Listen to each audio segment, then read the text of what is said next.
sobre espazos terapéuticos. Eu, nos anos 90, presentaba as miñas teorías, que as miñas teorías son fundamentais para entender o meu traballo, moito máis que calquer materialización de obra, non? Entón, eu utilizaba para presentar estas teorías unha empresa ficticia que era Comfort World. Entón, a través da empresa, como dunhos empregados, como dunhos equipos de traballo, pois eu dialogaba co espectador. Entón, agora, eso cambiou e a que aplica as terapias directamente son eu son a terapeuta, neste caso unha terapeuta psicoespacial. Un experimento que fixemos foi unha reedición das cápsulas TI, que son un espacio terapéutico diseñado para o propio espectador, un dormitorio no que pode elexir a cor do dormitorio e a cor da cama, non?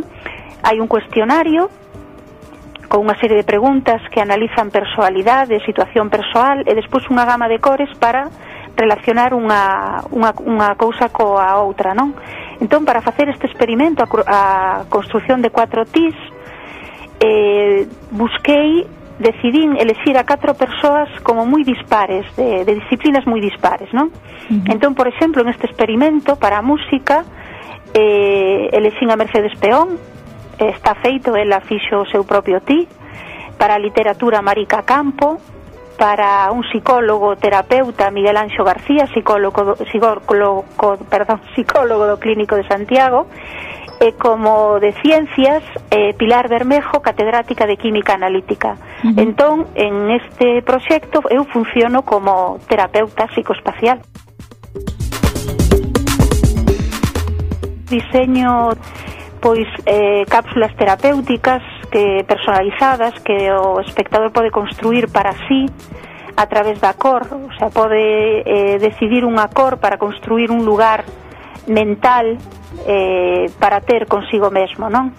Entón, claro, o espectador, por unha parte, está a posibilidade de construir os seus propios espacios e, por outra parte, ten tamén a posibilidade de entrar nas burbullas que eu vou creando.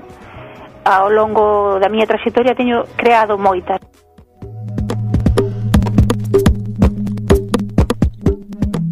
Hai un proxecto que xa fixemos de aplicación a un edificio real, neste caso o Centro de Día en Maceda, Ourense. Pedironme os arquitectos, o equipo de arquitectos 3Ps arquitectos que construíron o edificio, que diseñara unha gama cromática para intervir o centro. Entón diseñei unha gama cromática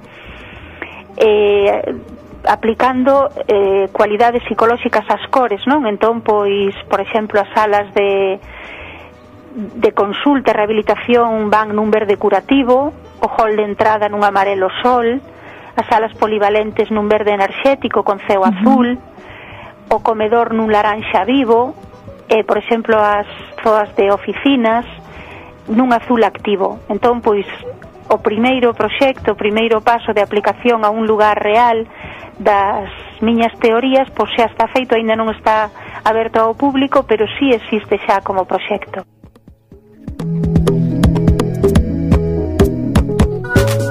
Mónica Alonso explica deste xeito as teorías que desenvolveu nos últimos anos sobre as propiedades terapéuticas relacionadas coa disposición do espazo e a aplicación da cor, así como os traballos previos que realizou sobre eses piares.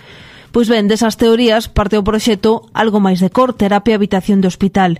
Pretende, como dicíamos, por arte contemporánea o servizo dos nenos hospitalizados e dos seus familiares, pretende, en definitiva, mellorar a súa calidade de vida durante o seu tempo ingresados. Esta iniciativa está posta en marcha polo Centro Galego de Arte Contemporánea e pola Asociación Cultural Sen Marco,